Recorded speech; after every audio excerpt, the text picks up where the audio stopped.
আবহাওয়ার পূর্বাভাস শালিপুর আবহাওয়া দপ্তর সূত্রে বঙ্গোপসাগরে নতুন নিম্নচাপ যা আগামী কয়েকদিন ৩৬ ঘন্টার মধ্যে পরিণত হবে গভীর নিম্নচাপে, যার প্রভাবে বৃষ্টি পড়বে সপ্তাহের শেষে। আগামী শুক্রবার হতে পারে উপকূলের জেলাগুলিতে বিক্ষিপ্তভাবে ভিজবে উত্তরবঙ্গেও। শনিবার থেকে প্রভাব দেখা যাবে কলকাতাতেও।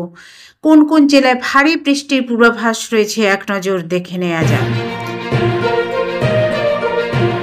আলিপুর আবহাওয়া দপ্তর সূত্রে আরও জানানো হয়েছে, নিম্নচাপের প্রভাব পড়বে ২ পরগনা ও মেদিনীপুরে। এছাড়াও বৃষ্টি হতে পারে ঝাড়গ্রাম ও সেই সংলগ্ন জেলাগুলিতেও।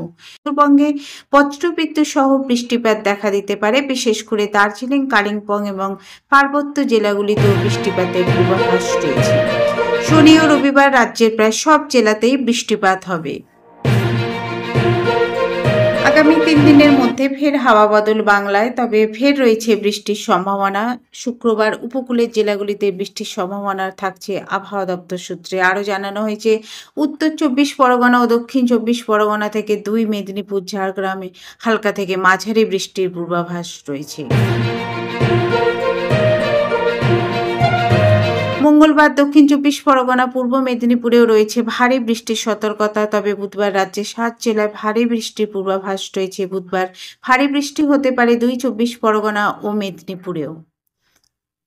সপ্তাহের শেষে গিয়ে বৃষ্টির পূর্বাভাস রয়েছে উত্তরবঙ্গেও, তবে আগামী কয়েকদিন আকাশ মূলত মেঘলাই থাকবে। শুক্রবার পার্বত্য এলাকাগুলিতে বেশি বৃষ্টির পূর্বাভাস রয়েছে।